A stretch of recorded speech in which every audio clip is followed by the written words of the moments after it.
दोस्तों आप सभी का स्वागत है मेरे इस YouTube चैनल पे। दोस्तों तीसरा पार्ट हमारा पूर्ण हो चुका है और चौथा पार्ट वैदिक सभ्यता का उदय से स्टार्ट होने वाला है। तो इसी तरह से पूरी बुक का पार्ट्स हम बनाएंगे, तो इस वीडियो में बने रहे। वैदिक सभ्यता का उदय कैसे हुआ? प्रागैतिहासिक काल के समाप्ति के बाद धातु युग के साथ वैदिक कला का उदय माना जाता है। तो क्वेश्चन बन सकता है कि धातु युग के साथ किस कला का उदय माना जाता है? तो वैदिक कला का उदय माना जाता है, तो बहुत इंपॉर्टेंट क्वेश्चन बन सकता है। दक्षिण भारत में भी पाषाण काल के पश्चात लोह युग का आरंभ माना जाता है, परंतु उत्तरी भारत में ताम्र और सिंध में कांस्य युग के पश्चात ही संपूर्ण भारत में लोह युग आया। हालांकि दक्षिण भारत में बहुत सी सामग्री कांस्य से बनी प्राप्त है, परंतु यह तो बाद की मालूम पड़ती या फिर दूसरे क्षेत्र से आयोजित या आयातित हुई जान पड़ती है। मध्य प्रदेश के गुंजेरिया नामक ग्राम से तांबे के बने यंत्रों के 424 उदाहरण प्राप्त हुए हैं, जो लगभग 2000 वर्ष ईस्वी पूर्व के हैं। इसी प्रकार उत्तरी भारत में कानपुर, फतेहपुर, मथुरा तथा मैनपुरी जिले में तांबे से बने प्रागैतिहासिक यंत्र तथा हथियार प्राप्त हुए हैं। उत्तरी पूर्व में हुगली से लेकर पश्चिम में सिंध तक विस्तीर्ण क्षेत्र में तांबे के हंसियों, तलवारों तथा भालों की फलकों आदि के उदाहरण मिले हैं। यह सर्वविदित ही है कि ताम्र और कांस्य युग का उत्तरी भारत में बहुत पहले से उदय हो चुका था। तो सबसे पहले अगर हम ताम्र और कांस्य युग के सबसे पहले उदय की बात करें तो उत्तर भारत में इसका सर्वप्रथम उदय हुआ है, तो नोट डाउन कीजिएगा। दक्षिण भारत में भी लोह युग की शुरुआत हो चुकी थी। दक्षिण भारत में पाषाण युग कालांतर तक चलता रहा, बाद में एक साथ लोह युग आया। अथर्ववेद अथर्ववेद में 25,000 ईसा पूर्व में भी ऐसे प्रमाण मिलते हैं जिनसे उत्तरी भारत में लोह का प्रयोग शुद्ध होता है। तो उत्तरी भारत में लोहे का प्रयोग शुद्ध किस वेद में किस वेद में प्रमाण मिलते हैं? तो दोस्तों अथर्ववेद, इसको ध्यान रखिएगा, इंपॉर्टेंट पिक बन सकता है। दूसरी तरफ ग्रीक इतिहासकार हेरोडोटस के लेखों से भी पता चलता है। तो इतिहासकार का नाम हेरोडोटस, ये भी इंपॉर्टेंट हो सकता है कि फारस के सम्राट एक स्राइक्स की अध्यक्षता में 480 ईसा पूर्व में जो भारतीय सेना ने यूनान के विरुद्ध लड़ाई लड़ी, उसमें लोहे के फलकों से युक्त तीरों का प्रयोग हुआ था। अन्य प्रमाणों में सिकंदर के भारत पर आक्रमण करने के समय भारतीयों ने युद्ध में इस्पात, स्टील तथा लोहे के फलकों वाले तीर प्रयोग में लिए थे। तो ये सिकंदर के समय में ही भारतीयों ने स्टील और लोहे के फलकों का प्रयोग ले लिया है, क्योंकि हम इसमें पढ़ चुके हैं। यह दुर्भाग्य रहा है कि उस समय की कला के उदाहरण बहुत कम प्राप्त हुए हैं। केवल मोहनजोदड़ो और हड़प्पा क्षेत्र की खुदाई से कांस्य युग की कला के उदाहरण प्राप्त हुए हैं, क्योंकि मोहनजोदड़ो और हड़प्पा सिंधु नदी की घाटी में स्थित थी, अतः विद्वानों ने सिंधु घाटी सभ्यता के नाम से पुकारा और यही वैदिक सभ्यता विस्तीर्ण उत्तर भारत के मैदानों में फैली हुई थी। तो यही कारण है कि उत्तरी भारत मैदानों फलीभूत हुए। अब चलते शुरू करते हैं सिंधु घाटी सभ्यता की कला। एक नया टॉपिक हमारा इस चौथी सीरीज में कवर हो रही है, तो जिसका समय काल है 3500 ईसा पूर्व से 2500 ईसा पूर्व। आप इसको अलग अलग किताबों में भी देख सकते हैं और उस हिसाब से इसका ईसा यहाँ पे 3500 ईसा पूर्व रीता प्रताप की बुक में है, तो अलग अलग बुक में अलग अलग हो सकता है। भारतवर्ष में ईसा से 4000 वर्ष पूर्व से लेकर ईसा से 3000 वर्ष ईसा पूर्व के मध्य चीन से लेकर मध्य एशिया तक एक सभ्यता का जन्म हुआ। इस सभ्यता की खोज सन 1924 ईस्वी में हुई और इसका श्रेय जाता है सर जॉन मार्शल तथा डॉक्टर अर्नेट मैक को दिया जाता है। सिंधु घाटी के विशाल क्षेत्रों में काली एवं लाल पकाई मिट्टी के बर्तन बनाने की कला का विशेष विकास हुआ है। तो ये क्वेश्चन आ सकता है कि सिंधु घाटी के विशाल क्षेत्रों में निम्नलिखित में से बर्तन बनाने के लिए उपयुक्त मिट्टी होती थी, तो काली तथा लाल पकाई मिट्टी। इन बर्तनों पर मानवाकृतियाँ, माता देवी की मूर्तियाँ, वनस्पति, पशु पक्षी, कुकुतयुक्त बैल, बारहसिंगा तथा मछली के परिष्कृत रूप। तो ऑप्शन में से इनमें से एक विपरीत देगा कि इन बर्तनों पर कौन सी आकृति नहीं होती थी, तो इसमें से आप उसको निकाल सकते हैं। तथा ज्यामितीय अभिप्रायों से जिन पर गोल, अर्ध चंद्राकार व तिरछी रेखाओं के आलेखनों का प्रयोग है, जो आदिम शैली जैसा है। इसके अतिरिक्त मोती, मनकी एवं प्रसाधन सामग्री भी मिलती है। तो प्रसाधन सामग्री भी मिलती है, ये भी इंपॉर्टेंट पिक बन सकता है। पुरातत्ववेत्ता इस सभ्यता को मृतक पात्रों की सभ्यता भी कह कर पुकारते हैं। इस प्रकार के सामग्री भारत तथा पाकिस्तान में मोहनजोदड़ो, हड़प्पा, कोली, मेही, लोथल, झोकर, झाकर, चंदोड़ो, अमरी, नुंद्रनाल, जोब नामक स्थानों पर उत्खनन के पश्चात प्राप्त हुई है। यूं तो प्रसिद्ध पुरातत्वविद श्री कनिंगम ने सन 1878 ईस्वी में हड़प्पा टीले की खोज की थी, लेकिन वैज्ञानिक आधार पर टीले की खुदाई सन 1921 ईस्वी में श्री दयाराम साहनी के निरीक्षण में कराई गई थी। तो ये दोनों क्वेश्चन है। एक तो टीले की खोज की श्री कनिंगम ने सन 1878 में। दूसरा अगर हम बात करें महत्वपूर्ण क्वेश्चन जो बन सकता है कि वैज्ञानिक आधार पर खुदाई, तो ये इसमें श्री दयाराम साहनी का आ जाएगा 1921 में। तो ये दो क्वेश्चन हमारे बन सकते हैं, तो इनको आप ध्यान रखिएगा।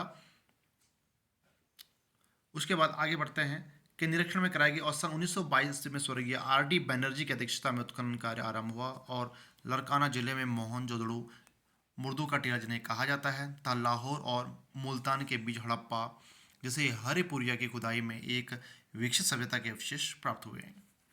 इसी प्रकार सन 1954 ईस्वी में एस.आर. राव की अध्यक्षता में कराई गई पुरातत्व विभागीय उत्खनन कार्य में इस प्रकार के सभ्यता के अवशेष कठियावाड़ क्षेत्र के लोथल नामक स्थान पर चांदोड़ो में भी प्राप्त हुए हैं। तो जहाँ जहाँ प्राप्त हुए हैं आप उनको जरूर नोट डाउन कीजिएगा, एक अलग ऐसे पॉइंट उनको बना के चलिएगा।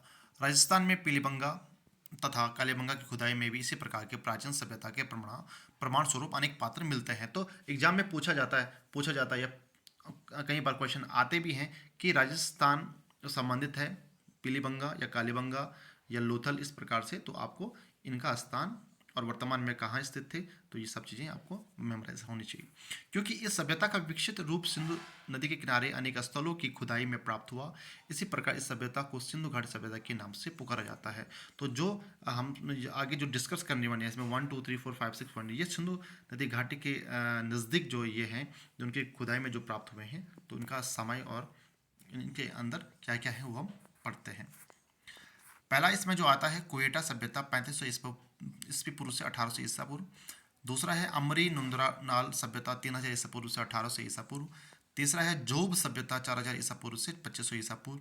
चौथा है कुली मेही सभ्यता 1800 ईसा पूर्व से 2000 ईसा पूर्व। और पांचवा है हड़प्पा मोहनजोदड़ो लोथल सभ्यता, जिसको हम पढ़ रहे हैं, जो 1700 ईसा पूर्व से 1800 ईसा पूर्व। तो यहाँ पे अगर बात करें कि हड़प्पा तथा मोहनजोदड़ो लोथल सभ्यता का जो समय काल है वो 1700 ईसा पूर्व से 1800 ईसा पूर्व है। ठीक है। और छठवां जो पॉइंट है वो झोंका जाकर सभ्यता, और जो हम सिंधु घाटी की पढ़ रहे थे तो उसका हिस्सा सब आ जाएगा इसमें। उपयुक्त सभ्यता का नामकरण उन स्थानों के नाम पर दिया है जहां इन सभ्यताओं के चिन्ह पाए गए हैं। तो इन स्थानों पर खुदाई के दौरान रोचक सामग्री प्राप्त हुई है, जिसके आधार पर इस काल की चित्रकला के विषय में अनुमान लगाया जा सकता है। तो दोस्तों शुरू करते हैं पहला पॉइंट, कुयेटा सभ्यता की कला, जो हमने ऊपर इसमें पढ़ा है 3500 से 1800 ईसा पूर्व।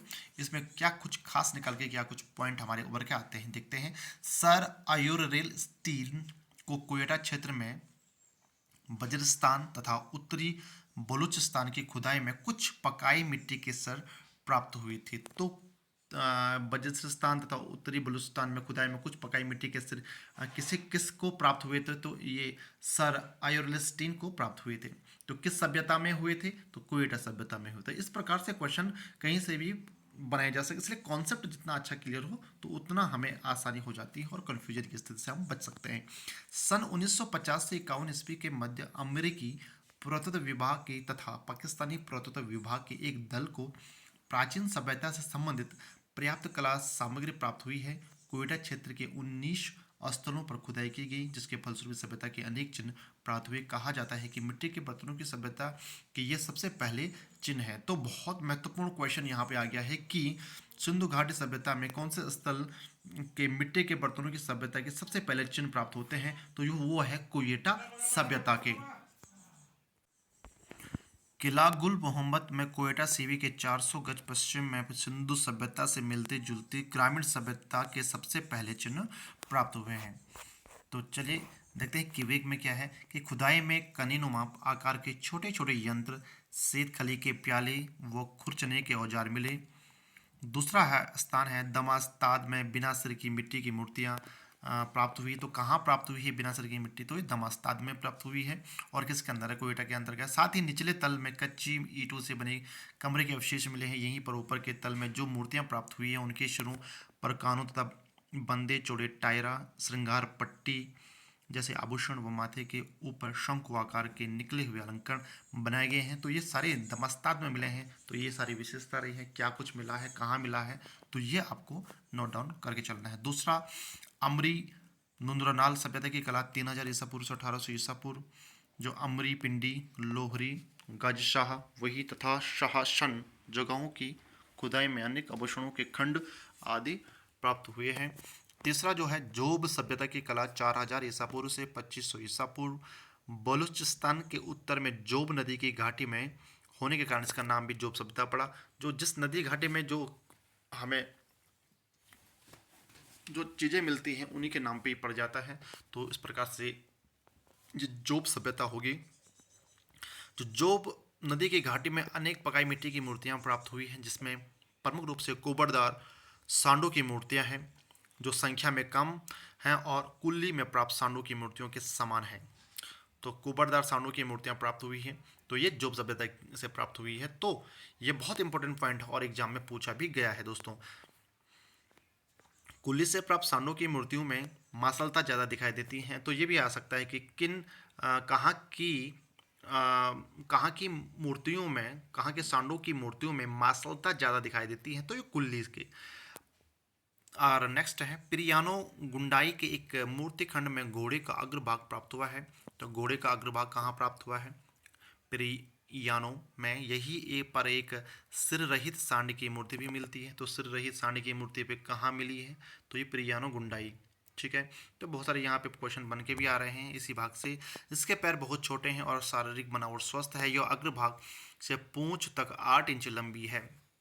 जोब घाटी से प्राप्त मृण मूर्तियां, जिनको हम छोटी छोटी मूर्तियां बोलते हैं, पकाई गई मिट्टी की मूर्तियां भग्नावस्था में है और उनका गठन बद्धा है। हाथ रहित इन मूर्तियों को कमर के नीचे तक ही बनाया गया है। इसका निचला भाग सपाट रूप से कटा हुआ है। सिर काले रंग सिर काले रंगे गए हैं तथा सिर पर सादा ढंग का टायरा, जिसे हम श्रृंगार पट्टी भी कहते हैं। तो टायरा किससे संबंधित है? श्रृंगार पट्टी से संबंधित है। तो इस प्रकार से आपको छोटे छोटे कॉन्सेप्ट को भी आपको क्लियर करके चलना है, क्योंकि फिर यही परेशानी बन जाता है।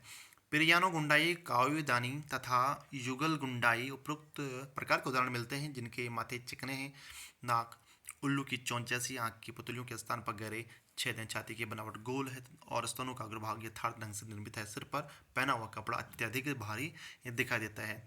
तो चलिए दोस्तों चलते हैं चौथे पॉइंट पे। कुल ही मेही सभ्यता की कला, जिसका समयकाल है 1800 ईसा पूर्व से 2000 ईसा पूर्व तक, जोब के समकालीन मकरान के तट क्षेत्र में सभ्यता के चिन्ह प्राप्त हुए हैं। इसी प्रकार कुल्ली क्षेत्र में शाही टील, मेही बांध आदि स्थानों में बड़ी संख्या में मूर्तियों प्राप्त हुई है। अनेक मूर्तियों का एक ही स्थान एवं परिसर में प्राप्त होना इस बात का संकेत देता है कि ये चढ़ावे के लिए किसी पवित्र स्थान या मंदिर में लाई गई होगी। ये मूर्तियां 2 से 4 इंच तक लंबी है, जिनके पैर लंबे तथा शरीर का कोबड़ मुख्य है। शरीर का गठन तो स्वस्थ सा लगता है। कुल्ली में कुबड़दार सांडों की आकृतियां आकर्षक नहीं है, क्योंकि सांडों के शरीर, नेत्र, सींग का निचला भाग तथा गर्दन को रंगीन धारियों से सजा गया है। ये सांड प्राचीन काल में पूजा के काम में आते थे। मेही बांध से प्राप्त सांड की प्रतिमा के चारों पैरों में तथा कुबड़ में छेद बने हुए मिलते हैं। इन छेदों में पकाई मिट्टी के बने पहिए किसी तीली के सहारे लगाए जाते थे। कुबड़ में डोरी बांधकर इस सांड को खींचा जाता था। कुली में ही प्राप्त इस तरह की मूर्तियों में पशु आकृतियों की तरह रंग के चिन्ह दिखाई नहीं देते। मूर्तियों के शरीर कमर तक ही है। नेत्र, बाल, नाभि, छाती इत्यादि को अलग अलग छोटी छोटी गोलियों तथा बत्तियों से बनाया गया है। इस प्रकार आभूषण तथा स्त्री की पोशाक भी बनाई गई है। मूर्तियों के चेहरे खुरदुरे और शंकरे, माथे के तथा नाक को नुकीला दर्शाया है।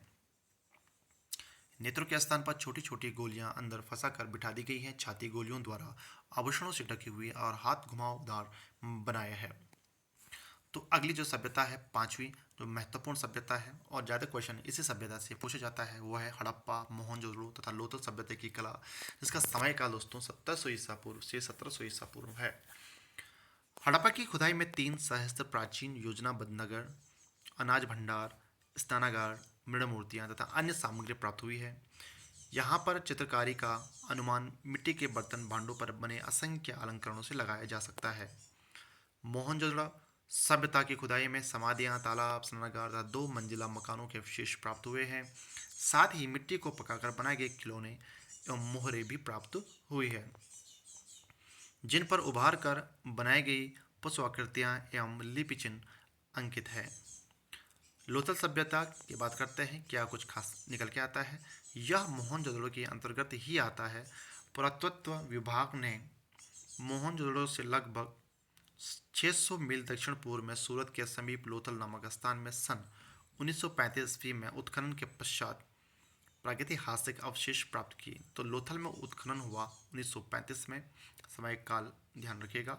यहाँ पर भी मोहनजोदड़ो जैसे मिट्टी के बर्तन, जैसे आप चित्र में देख पा रहे हैं, लोथल चित्रित पात्र है, तो इस प्रकार से अलंकरण इसमें बहुत खूबसूरती से किया जाता था। खिलौने, जानवरों की मूर्तियाँ, बिलोरी, पत्थर की छुरी, मनके, तांबे की बनी सामग्री प्राप्त हुई है। यहाँ पर तांबे का बना हुआ हंस भी प्राप्त हुआ है। बहुत बार क्वेश्चन में पूछा गया है, टीजीटी, पीजीटी, उत्तराखंड एलटी और यूपी, हर जगह ये क्वेश्चन इंपॉर्टेंट बन जाता है और कई बार रिपीट हो चुका है कि तांबे का बना हुआ हंस प्राप्त हुआ है, तो ये लोथल में प्राप्त हुआ है।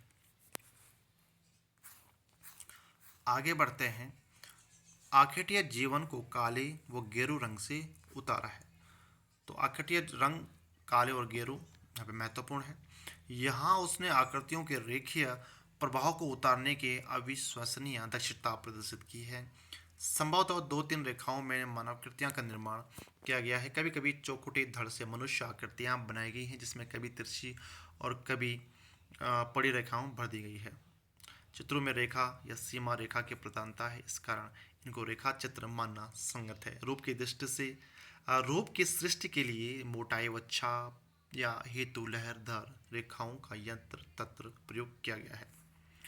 अगली जो सभ्यता है वो है झोकर तथा झागर सभ्यता, 1500 ईसा पूर्व।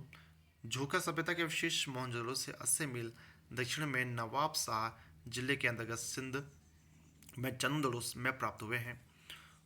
सन 1932 ईस्वी में श्री एन.जी. मजुमदार ने मिट्टी की अनेक मूर्तियों का परिचय पुरातत्ववेताओं को कराया। तो झोकर तथा झागर सभ्यता का परिचय कराया था 1932 ईस्वी में Shri N G. Majumdar, note down please. बाद में इसी जगह दूसरी जाति के लोग आए जो भूरी रंग की मिट्टी के बर्तन बनाते थे और इन्हें झागर सभ्यता के नाम से पुकारा जाता है। तो यानी कि क्वेश्चन, बहुत सुंदर क्वेश्चन उभर के आया है कि भूरे रंग की मिट्टी के बर्तन बनाने वाले को किस सभ्यता में रखा गया है या किस सभ्यता के अंदर, वो है झागर सभ्यता। यानी कि इस समय भूरे रंग की मिट्टी के बर्तन बनाते हैं, तो इसलिए इनका नाम झागर सभ्यता के नाम से इनके जाना जाता है। झागर में मिट्टी की पकाई हुई अनेक मूर्तियां मिली हैं, जिससे यह अनुमान लगाया जा सकता है कि सिंधु नदी के विस्तीर्ण क्षेत्र में रहने वाले लोग एक निजी सभ्यता का विकास कर चुके थे। ठीक है, ये रहा हमारा सिंधुघाट सभ्यता का। अब हम नेक्स्ट जो हम पढ़ने वाले हैं वो भित्ति चित्र के बारे में पढ़ने वाले हैं, वो है मौर्यकालीन भित्ति चित्र, जो कि इसमें जो पहला है, पहले गुफा है मौर्यकालीन, वह है जोगी मारा गुफा, जिनका समय काल है 300 ईसा पूर्व और यह है छत्तीसगढ़ में। ठीक है, तो परिचय। जोगीमरा की गुफा छत्तीसगढ़ की भूतपूर्व सरगुजा रियासत, जिसे 10वीं शताब्दी में डंडोर तथा रामायण काल में झारखंड कहा जाता है। तो दोस्तों जरूर ध्यान रखिएगा कि इस गुफा को रामायण काल में और क्या कहा जाता था और पूर्व में किस रियासत के अंदर आती थी, तो ये सारे आपको ध्यान रखना है। अमरनाथ नामक स्थान पर नर्मदा नदी के उद्गम स्थल रामगढ़ की पहाड़ी पर स्थित है। तो जोगीमारा किस पहाड़ी पर स्थित है? रामगढ़ की पहाड़ी पर स्थित है। और किसके उद्गम स्थल पर है? तो नर्मदा नदी, रामगढ़ की पहाड़ियाँ। यहाँ पर 2 गुफाएं पास पास हैं। एक गुफा है सीता बंगुरा या सीता लांगड़ा नाम की है, जो एक प्रेक्षागार है, यानी कि नाट्यशाला थी। इसी के निकट दूसरी गुफा जोगीमारा की है। पहले इसे एक देवदासी का निवास स्थान समझा गया था, परंतु प्राप्त शिलालेख के अनुसार यह वरुण देवता का मंदिर तथा जैन धर्म का इसकी कला पर प्रभाव पड़ा था। वरुण देवता की सेवा में सुतनुका नामक देवदासी रहती थी। यह देवदासी रंगशाला के रूपदक्ष देवसिन पर प्रेमाशक्ति देवसिन देवदीन की चेष्टाओं में उलझी सरल हृदय सुतनुका के नाट्यशाला के अधिकारियों के विरोध का कोप भाजन होना पड़ा और तत्पश्चात वियोग में अपना जीवन बिताना पड़ा।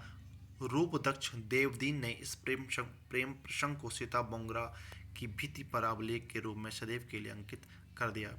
यूँ तो यह स्थल तीर्थस्थल के रूप में विकसित है, किंतु यहाँ पहुँचने हेतु बस या रेलगाड़ी का अभाव है, पर अन्य साधनों से यहाँ पहुँचाया जा सकता है।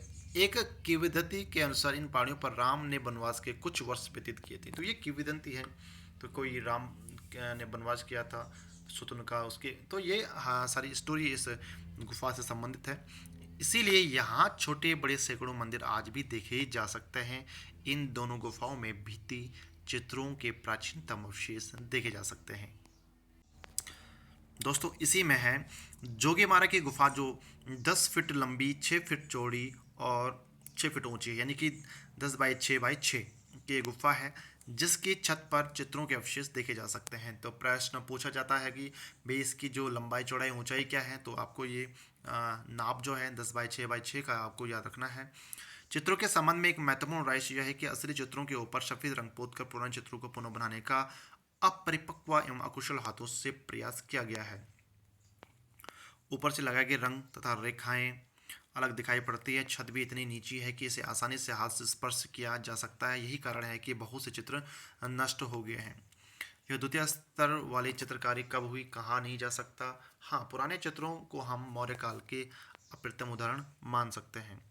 डॉक्टर ब्लॉक के अनुसार इस गुफा के लेख 3वीं शताब्दी ईसा पूर्व के हैं और यहाँ के चित्रों की शैली समकालीन बरहू तथा सांची की मूर्तिकला से साम्यता रखती है। तो जोगीमरा की जो शैली है वो समकालीन किस रखती है, वो बरहू तथा सांची की मूर्तिकला के साम्य रखती है। तो ये इंपॉर्टेंट क्वेश्चन बन सकता है।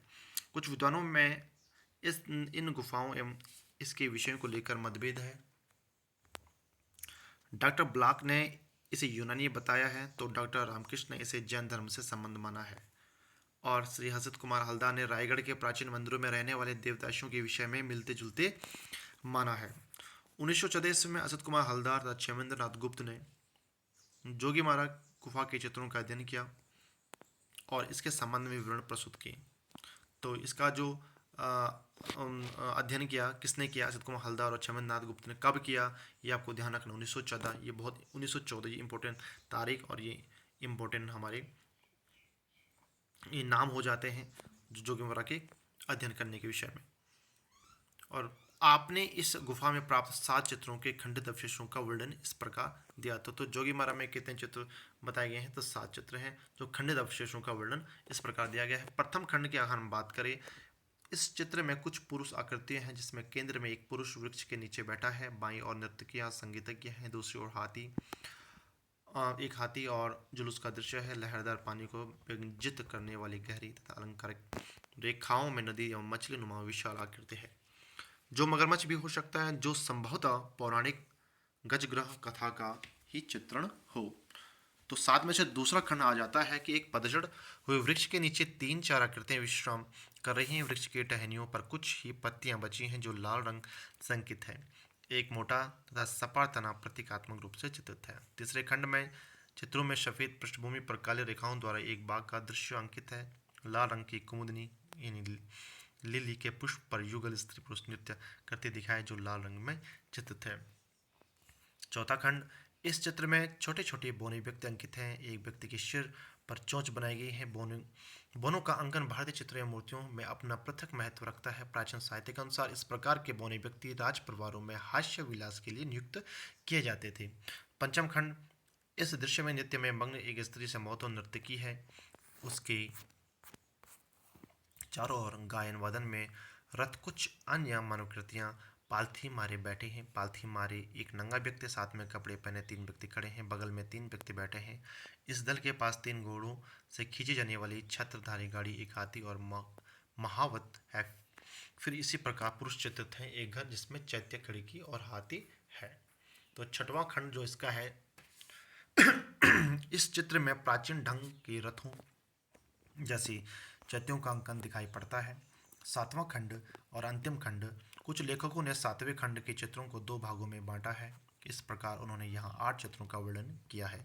इस खंड के दृश्य में ग्रीक रथों के समान भवन बनाए गए हैं। श्री प्रशिव ब्राउन के अनुसार इन चित्रों के किनारों पर अनेक प्रकार के आलेखन बने हुए हैं, जिनमें मछलियों, मकर तथा अन्य जीव जंतुओं का अंकन है। डॉक्टर ब्लॉक और विंसेंट स्मिथ ने इन्हीं चित्रों का वर्णन अलग प्रकार से प्रस्तुत किया है।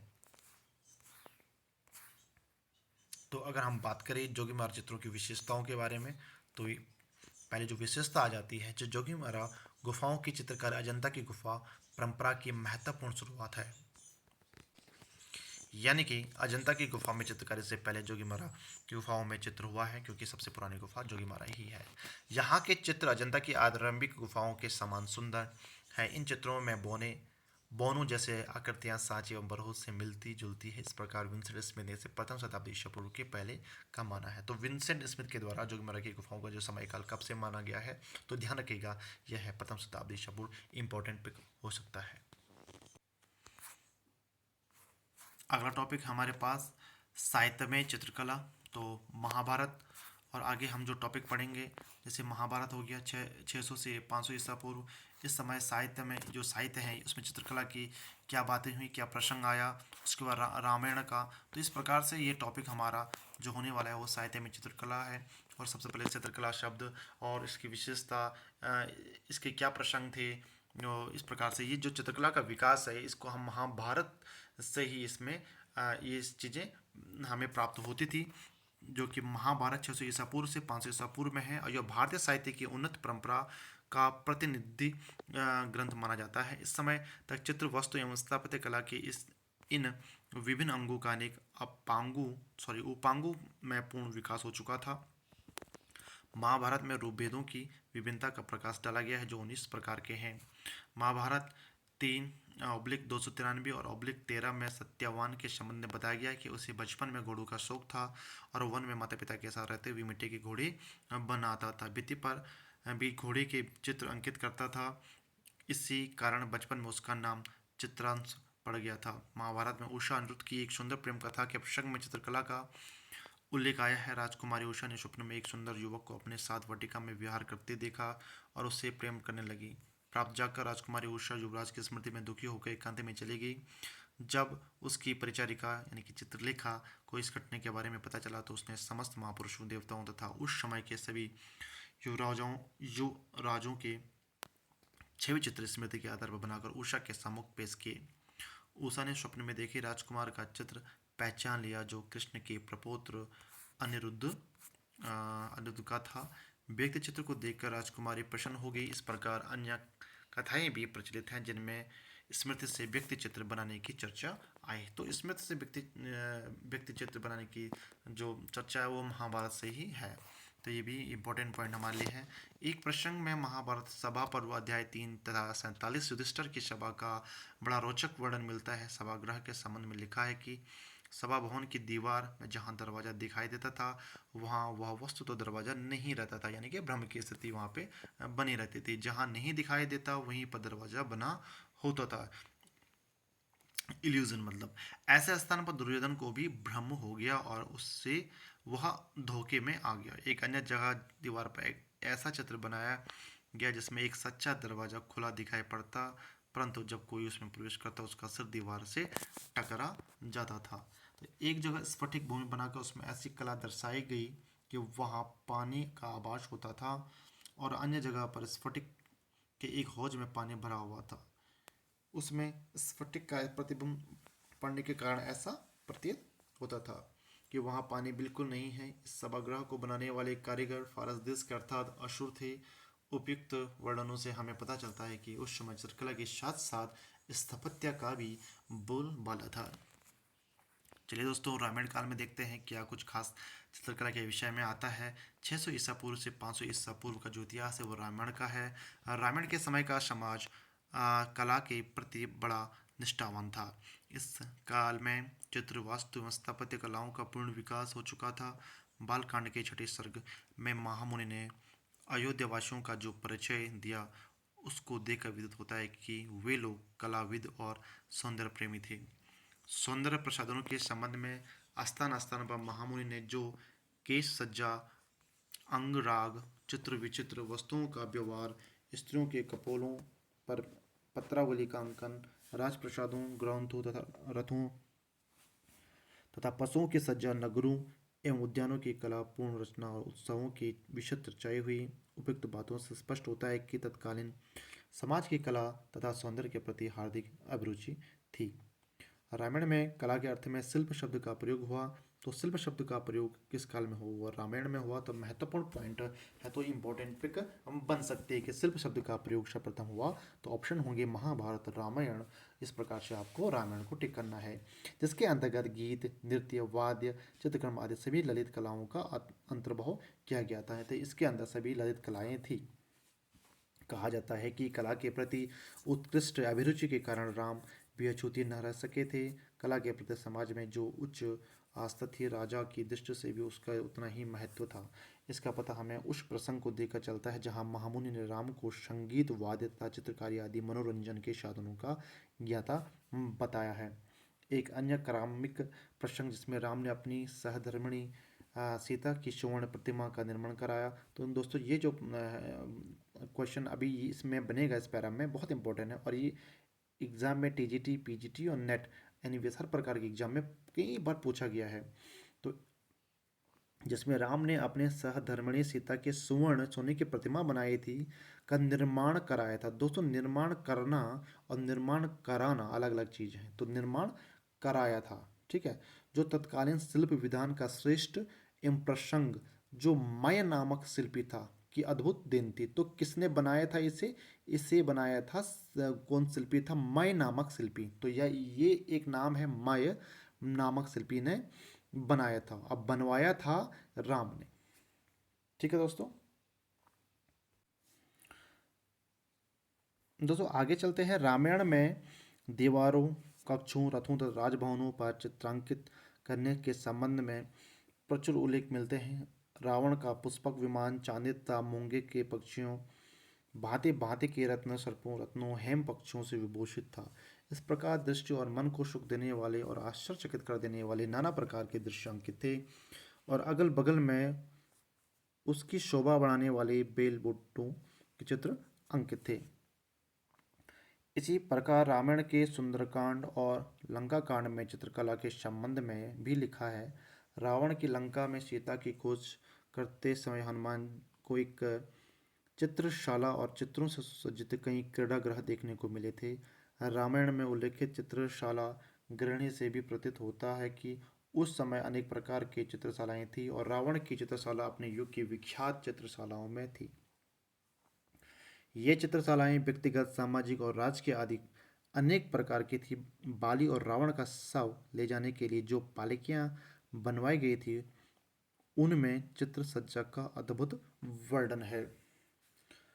कैकेयी के राजप्रसाद एवं राम के राजप्रसाद में अनुपम भित्ति चित्र उत्कीर्ण थे और उस युग में हाथियों के मस्तिष्क पर एक रमणियों के कपोलों पर सुंदर चित्र रचना होती थी। अब पढ़ते हैं अष्टाध्यायी में क्या कुछ खास है। रामायण महाभारत के पश्चात रचे गए जिन ग्रंथों में चित्रकला का उल्लेख मिलता है उनमें पाणिनि की 500 ईसा पूर्व के अष्टाध्यायी, तो अष्टाध्यायी की रचयिता है पाणिनि। कब की है भाई? 500 ईसा पूर्व की है। इसकी रचना, रचनाकार और समयकार ये ध्यान रखिएगा, बहुत इंपॉर्टेंट है। इसमें शिल्प को चारों यानी कि जिसे ललित कहते हैं तथा कारो यानी कि जिसे उद्योग कहते हैं, दोनों अर्थों में प्रयुक्त किया गया है। तो अष्टाध्यायी में जो शिल्प को चारों और उद्योग को कारो प्रयोग किया गया और कहाँ किस में किया गया है? अष्टाध्यायी में किया गया। इस प्रकार से क्वेश्चन बनेगा तो उसको कर लेना। इसमें ही राज्यों के अंक और सांकेतिक लक्षणों के प्रसंग में पक्षी, पशु, पुष्प, वृक्ष, नदी, पर्वत आदि के लक्षणों की चर्चा की गई ही। साथ ही उनको किस विधि में अंकित किया जाता था इसका भी उल्लेख मिलता है। अगला है नाट्यशास्त्र, जो प्रथम शताब्दी ईसा पूर्व की है और एग्जाम में कई बार पूछा गया है कि भाई नाट्यशास्त्र जो है किस समय काल का है? तो यह प्रथम शताब्दी ईसा पूर्व का है। तो शताब्द यानी कि समय काल से प्रश्न पूछता ही है नाट्यशास्त्र से। और जिसको आचार्य भरतमुनि ने नाट्यशास्त्र में निश्चित ही कलाओं के विषय में प्राप्त चर्चा की है। सर्वप्रथम कला शब्द का प्रयोग इसी ग्रंथ में किया गया है। तो दोस्तों एक महत्वपूर्ण पिक बन जा गया है कि कला शब्द का सर्वप्रथम प्रयोग किस शास्त्र में या किस साहित्य में किया गया है, तो वो है नाट्य शास्त्र में कला शब्द का सर्वप्रथम प्रयोग किया गया है। और इसमें साथ ही साथ इसमें वर्ण मिश्रण यानी कि कला का जो मिक्सचर है वो कैसे करना है, जो टेक्निक्स हैं, जो विधियां हैं, उस पर भी उन्होंने प्रकाश डाला है। रंगों द्वारा भाव व्यक्त तथा रंगों के मन पर पड़ने वाले प्रभाव यानी कि मनोवैज्ञानिक प्रभाव पर भी इन्होंने इसमें डिस्कस किया है, इस ग्रंथ में चर्चा की गई है। जो लाल पीला श्याम को इस नाट्य शास्त्र में मूल रंग माना है। तो लाल पीला श्याम को मूल रंग किस ग्रंथ में माना है, तो दोस्तों ये बहुत इंपॉर्टेंट है। वो नाट्य शास्त्र में, किस साहित्य में, वो नाट्य शास्त्र में, तो ये आपको बिल्कुल भी मिस नहीं करना है। तथा सफ़ेद रंग के योग सैनिक रंग बनाने की बात लिखी गई है। देखिए आज हम जो भी रंग डालते हैं उसमें सफ़ेद रंग से हम क्या करते हैं कि उससे हम बहुत सारे रंग बनाए जाते हैं हमारे। तो वो भी क्या है इसमें ऑलरेडी डिस्कस हो गया था। नाट्यशास्त्र 2/75 में यह भी बताया गया है कि भाई नाट्यशास्त्र नाट्यशाला की भित्ति पर नर नारी की मूर्तियां बेल बूटे और उनके मनोरम दृश्यों को अंकित किया जाना चाहिए। तो ये सारे एडवाइस यहाँ पे होते थे, एक इन्वेंशन हो गया था, यहाँ पे कला शब्द आ गया था। तो कलर मिक्सिंग का यहाँ पे आ गया था। तो ये बहुत इंपॉर्टेंट हमारा नाट्यशास्त्र बन जाता है। नेक्स्ट हमारे पास है मेघदूत तथा रघुवंश, जो प्रथम शताब्दी ईसा पूर्व का है। तो प्रथम शताब्दी ईसा पूर्व का नाट्यशास्त्र भी है और मेघदूत तथा रघुवंश भी है। तो इसको भी ध्यान रखिएगा, एक ही तिथि के हैं ये। महाकवि कालिदास द्वारा रचित लघु काव्य मेघदूत में विरहिणी यक्षिणी तथा अंकित उसके प्रवासी पति यक्ष का चित्र बनाने की चर्चा हुई है, जो उल्लेखनीय है। कालिदास की कृतियों से यह भी स्पष्ट रूप से ज्ञात होता है कि उस समय स्त्री पुरुष दोनों वर्ग चित्रकारी यानी कि चित्रकर्म करते थे, चित्रों के द्वारा अपने प्रेमी को प्रेम संदेश भेजते थे।